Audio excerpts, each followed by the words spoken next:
told first service that I felt a whole lot of freedom without Pastor Chris sitting in the front row. Feeling just a little bit dangerous this morning. My name is Renny Bailey, and I'm the associate pastor here at Christian Chapel. And if this is your first time visiting us, we want to welcome you. It's great to have you here this morning. Pastor Chris has been teaching a series titled, It's Not Over. If you're not dead, God's not done. And this morning, we're going to be wrapping up this sermon series.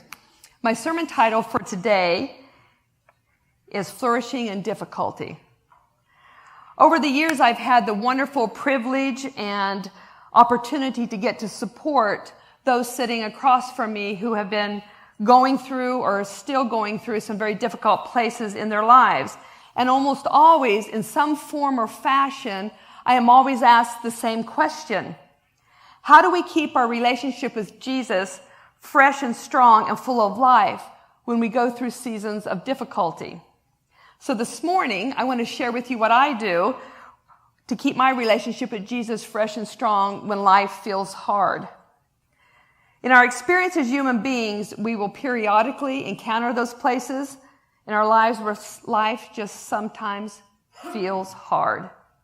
I know in my own life sometimes I can't point to the why or locate why life feels hard, but it just feels hard. You know, those places where you have to keep putting one foot in front of the other, maybe where life feels stale and dry, and you find yourself asking the question, is this all there is? Do you know what I mean? Those places that seem to blend together one ordinary day after another. Or maybe you're in a place where I was a few years ago. Our family had hit one trial after another. We went through 3 deaths in a period of 2 years. One of them was our 16-year-old son. And we had lost our steam and our desire and energy, and life just felt hard. Or more recently, for me, I find myself in the middle of a broken relationship in my family. I feel like I've been handling the struggle the way Jesus has led me to. I've surrendered my worries and my fears to Him. I've held my hands to the heavens and let His grace and His truth lead me through this season, but then I rose one morning and my faith felt dull and monotonous and inadequate. I want to ask you this morning, have you been there? It happens to all of us at one point or another. Usually a number of times during our life journey. It's part of our human experience. When I hit these places in my own life, Psalm 92 has become a place that I go to in the Bible to keep my relationship with Jesus fresh and strong, to keep it flourishing and growing and filled with passion in a place that is filled with difficulty. It becomes a plumb line for me. A plumb line is a line that is directed to the center of gravity of the earth. It's a straight line that is perfectly vertical. You'll find a number of references to a plumb line in Scripture, usually in reference to God's standards as a plumb line. Now, the traditional tool for finding a plumb line is a plumb bob. It's a fun little word. The plumb bob is an ancient tool that is still used today. I became familiar with it when I was 18. I grew up on a farm that was fairly large in western Kansas. My brothers were a lot younger than I was, so I had the wonderful experience of working the farm with my dad. When I left home at the age of 18 and moved to the big city, has anybody here ever heard of Garden City, Kansas? You know? Yes. It's a town or a small city. It's grown, but it's filled with the smell of feedlots and beef packing plants. I began the process of looking for a job. I had zero experience in retail sales. I had not worked in any restaurants. The only thing I knew was physical labor. It was not a good environment for me as a young woman, but it's part of my journey. And I'm amazed how God will take those things in our life that are messy and maybe hard to look at, and He will take them and reshape them and use them for His use for His kingdom. This is one of those places for me. The plumb bob is incredibly simple. So simple that the first time my boss pulled it out to use, I thought it was a joke. I laughed. I was used to tools that you could wrap your hands around and feel the metal and iron, tools that you could move and manipulate. But a plumb bob is basically a string and a weight. You have a string with a heavy weight attached to it, and this weight is drawn to the gravity of the center of the earth, and the string creates a reference line that is perfectly vertical. Builders use it so when they erect walls and they're building a structure, they can know that their wall is completely vertical. They know that if a wall is leaning from one side to the other, that gravity will pull on this wall, can deform it, and it can pull the structure of the wall down. My husband Dan, who's unable to be here this morning, he's been in Zambia with our son and daughter-in-law, Shane and Chelsea, and he's helping them build a small home. He's also recently retired from a career of 45 years. He's a journeyman lineman. He's had an amazing career of working on utility poles from one coast of the United States to the other. He's one of the guys who gets your power back on when there's a storm. He would use a plumb bob, in fact, this is his, to help them erect perfectly straight poles. When we're traveling, or even if we're in town, and to be honest with you, it can be annoying at times, he will point out poles that are leaning. In some places, there's quite frequent.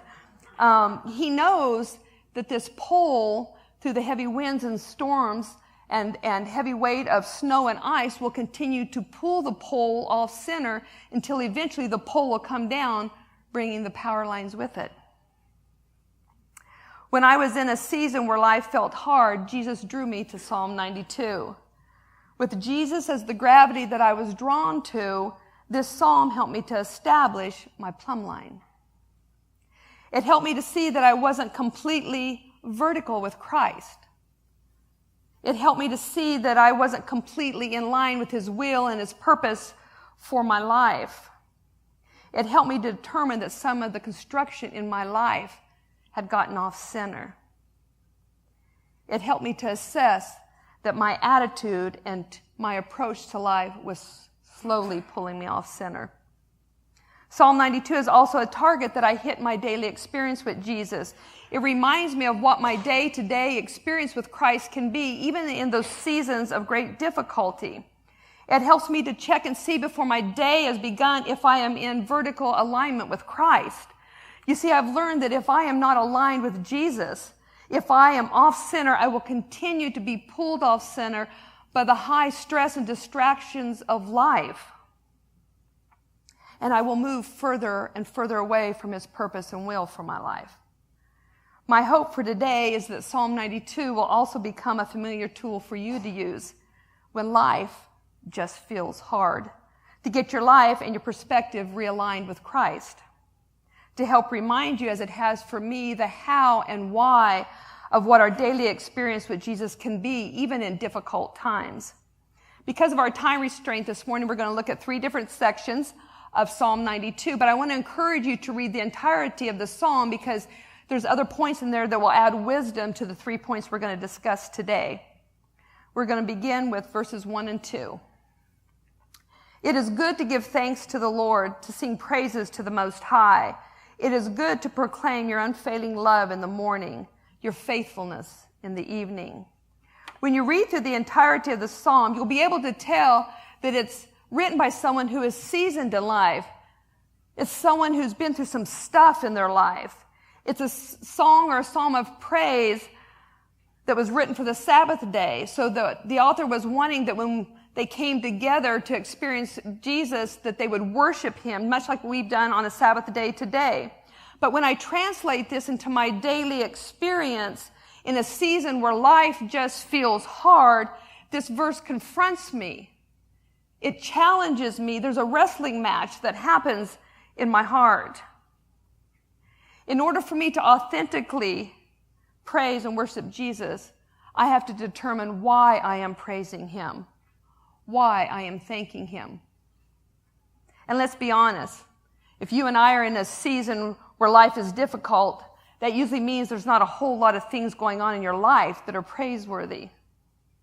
When I am experiencing heartache from a broken relationship in my family, the last thing I feel like doing is praising and thanking God. This verse challenges me to evaluate in this difficult place, what is my perspective towards Christ? Am I only going to offer my worship and thanksgiving to Him when life is going well? Verse 1 challenges me with the idea that in spite of what I'm going through, it is still good to praise Jesus. And often, to be honest with you, I'm going to have to reach past my emotions. I'm going to have to reach past my feelings. I'm going to have to reach past my disappointments. I'm going to have to reach past the circumstances that I'm currently in, that I see all around me. And I'm going to have to keep reaching until I get to and lay hold of the raw basics of the gospel of Jesus Christ. That God so loved you and I that He sent His Son, Jesus, to the earth as an expression of His love. That God loved you and I so much that He sent His Son, Jesus, to the death, to the torture, to the burial, and to the resurrection, so that you and I could be reconnected with God for eternity. And that is where I find my reason for worshiping God when life just feels hard. My day rests and begins on this foundation. I choose at this point to frame my day in the knowledge of this great love. I find my worth and my value here. I find my purpose here.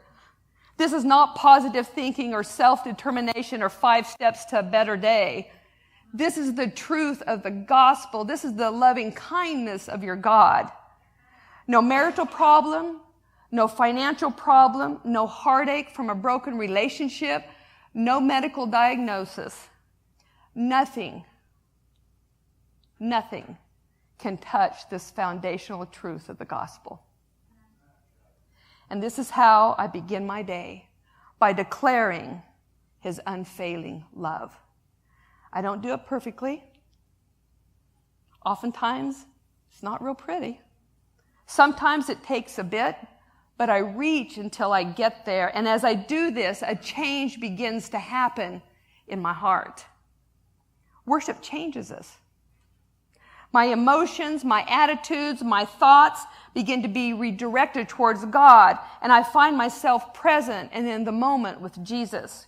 My eyes are not directed towards myself and my to-do list, but they are squarely on my God. And I move into intentional gratitude. You see, when we worship Jesus, we can't help but thank Him. As we move into worship, things of this earth begin to fall away, and we are reminded of what Jesus Christ has done for us. And it's at this place that the whole trajectory of my day has just changed. Through my worship and thanksgiving, I have begun the process of correcting my vertical alignment with Christ. I have been reminded of His perspective and of His vision for my day and for my life. This posture, this focus guides my day. It helps me to navigate through the events of my day. And because of this, of choosing to frame my day in this powerful truth of His deep love for me, at the end of the day, I can also declare His faithfulness. The day may not have gone the way I wanted it to, maybe the way I expected it to. I may have gotten some terrible news throughout the day. I may have experienced some deep heartache. But when I have walked through a day that has been, where I have been reminded of this deep love for God that God has for me, I can be confident that God sees me, He's with me, and He will cause everything to work together for His good. And because of this, I can authentically and joyously declare His faithfulness at the end of the day.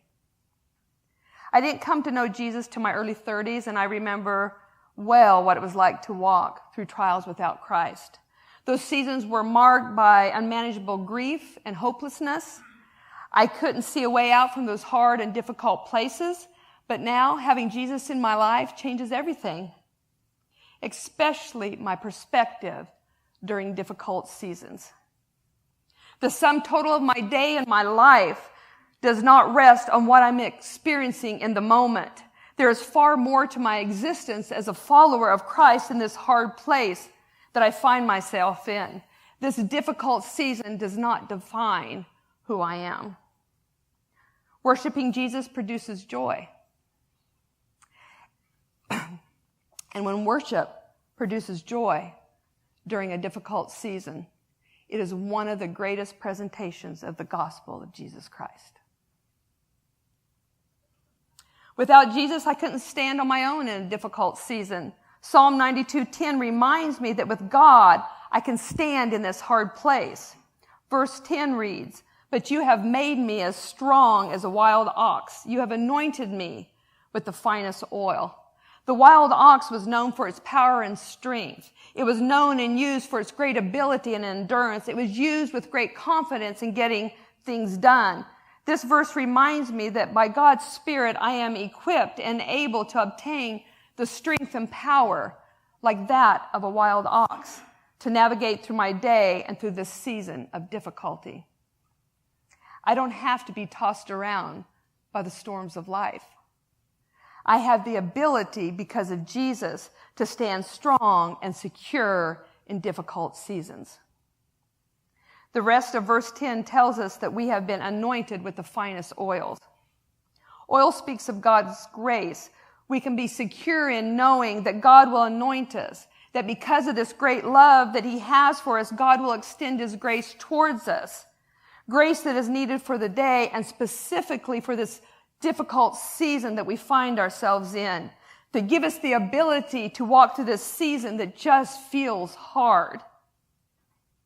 In this season of difficulty, I can rest assured that there is nothing beyond his control and that his grace is sufficient for me. Psalm 92 concludes by reminding us that we don't just stand, but we flourish in hard seasons. But the godly will flourish like palm trees and grow strong like the cedars of Lebanon. For they are transplanted to the Lord's own house. They flourish in the courts of our God. Even in old age, they will still produce fruit. They will remain vital and green.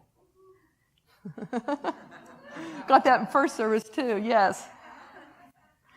We've all seen news reports of devastation along coastlines where hurricanes or tsunamis have hit, right? The coastlines are scattered with debris, but we will almost always see palm trees standing. Palm trees have an amazing ability to bend. When storms come, they bend with the high winds, sometimes even to the point of being horizontal to the ground. They bend, but they don't break. When the storm dies down, the palm tree has the ability to stand upright again. Scientists have found that they are actually stronger after a storm. It's a general understanding that when the Bible speaks of a palm tree, it's speaking of the date palm. I found it fascinating that every part of the date palm is usable. There's nothing wasted. Cedar trees are also amazing trees. As I mentioned earlier, my husband just recently retired as a lineman. The most desirable wood for utility poles is cedar. Cedar provides this outstanding flexibility and strength to allow the poles to withstand severe weather conditions and extreme weight from snow and ice.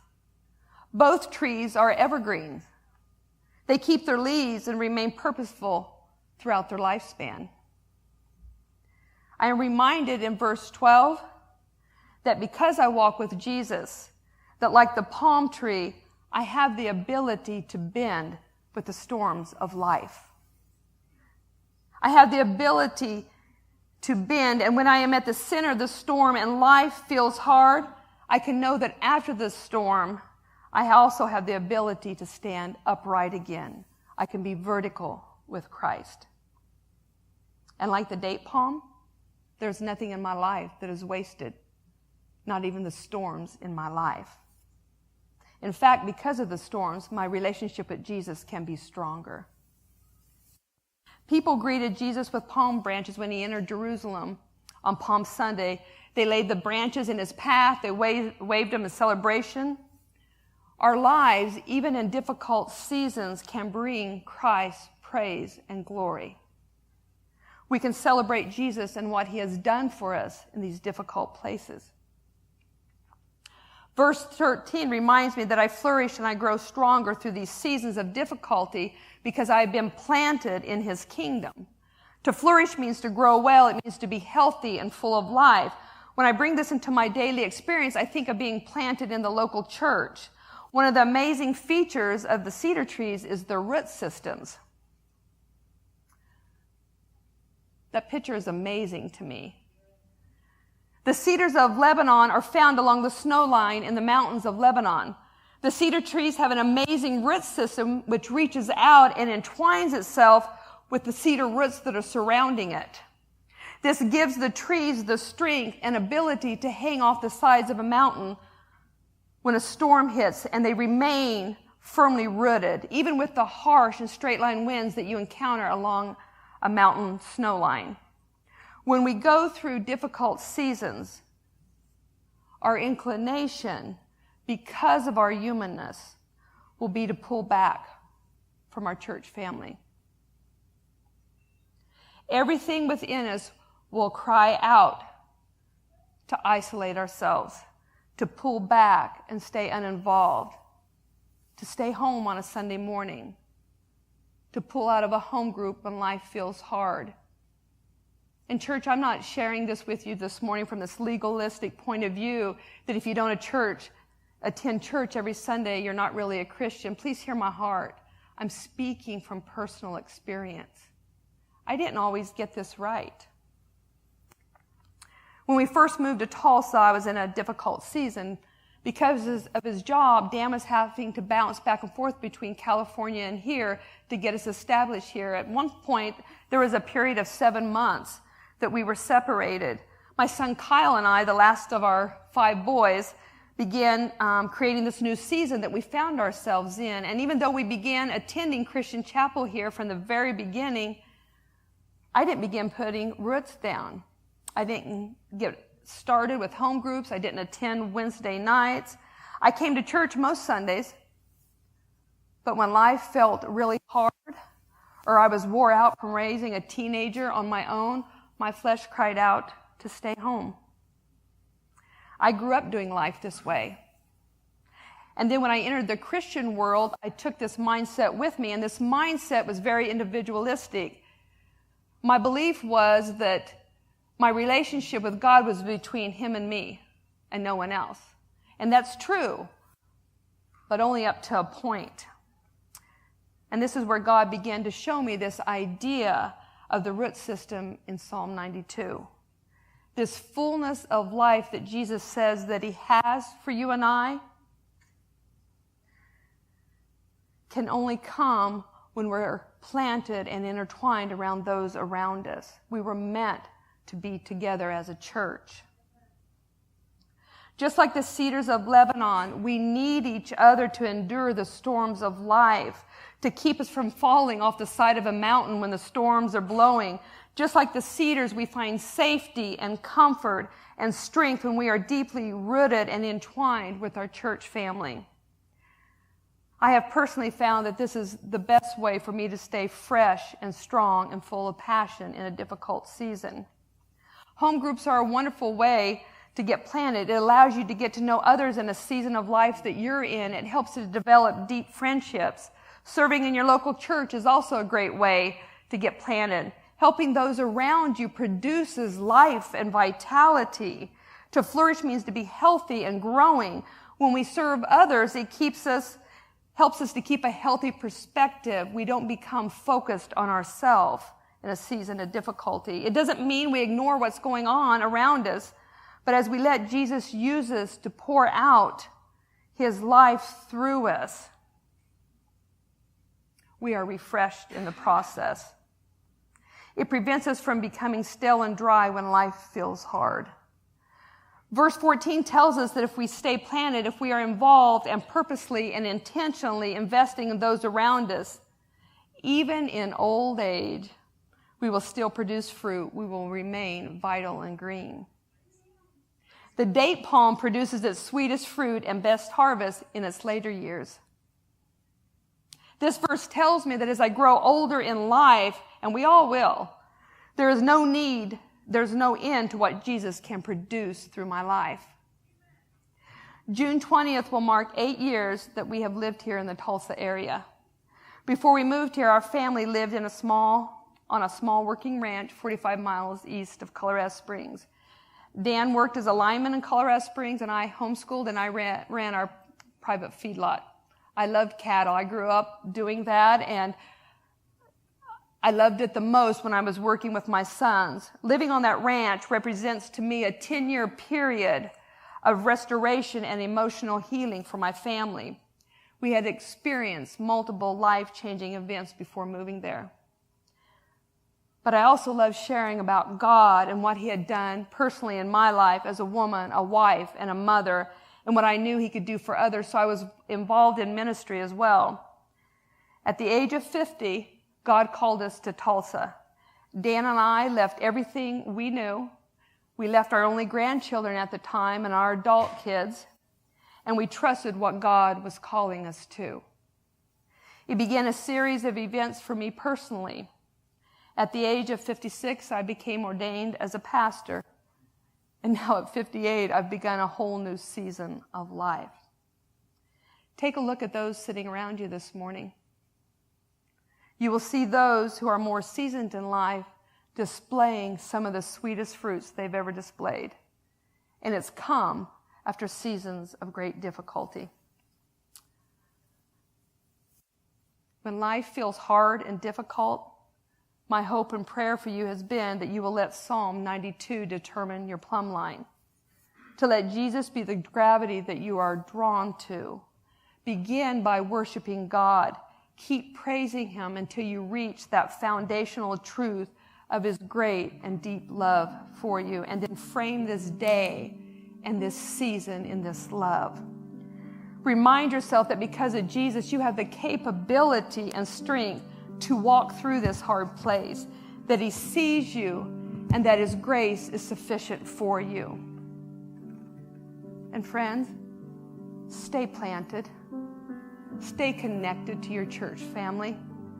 Don't pull back.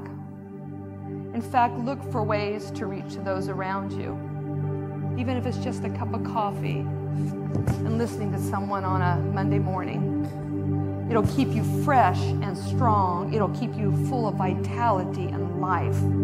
And if you do this, at the end of the day, at the end of a season of difficulty, and at the end of your life,